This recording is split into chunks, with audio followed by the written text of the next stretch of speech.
أعوذ بالله من الشيطان الرجيم. بسم الله الرحمن الرحيم. هل أتى على الإنسان حين من الدهر لم يكن شيئا مذكورا إنا خلقنا الإنسان من نطفة أمشاج نبتليه فجعلناه سميعا بصيرا إنا هديناه السبيل إما شاكرا وإما كفورا إنا أعتدنا للكافرين سلاسل وأغلالا وسعيرا إن الأبرار يشربون من كأس كان مزاجها كافورا عينا يشرب بها عباد الله يفجرونها تفجيرا يوفون بالنذر ويخافون يوما كان شره مستطيرا ويطعمون الطعام على حبه مسكينا ويتيما وأسيرا إنما نطعمكم لوجه الله لا نريد منكم جزاء ولا شكورا إنا نخاف من ربنا يوما عبوسا قمطريرا فوقاهم الله شر ذلك اليوم ولقاهم نظرة وسرورا وجزاهم بما صبروا جنة وحريرا متكئين فيها على الأرائك لا يرون فيها شمسا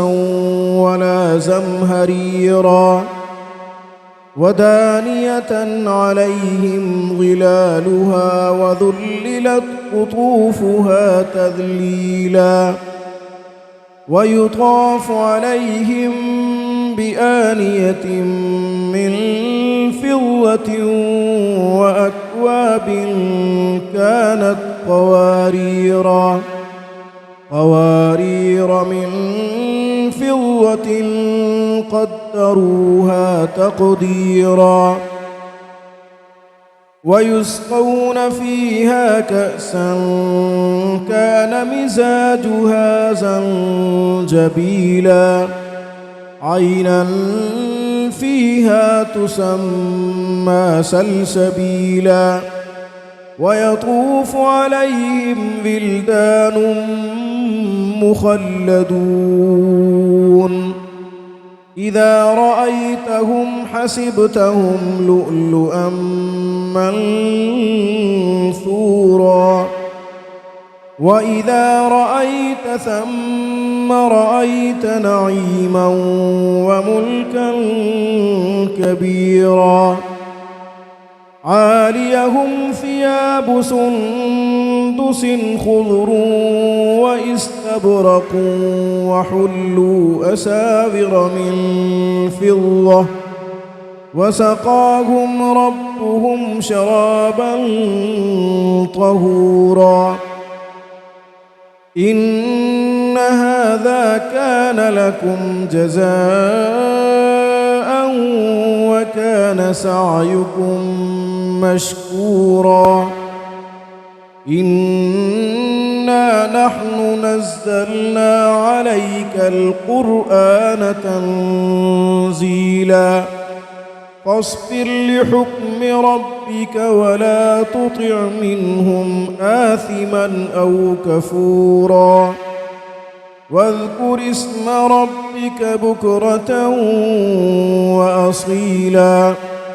ومن الليل فاسجد له وسبحه ليلا طويلا إن هؤلاء يحبون العاجلة ويذرون وراءهم يوما ثقيلا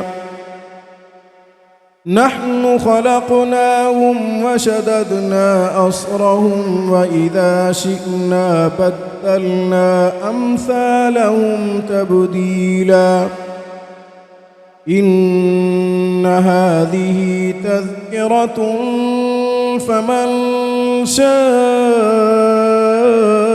اتخذ إلى ربه سبيلا وما تشاءون إلا أن يشاء الله إن الله كان عليما حكيما يدخل من يشاء في رحمته والظالمين أعد لهم عذابا أليما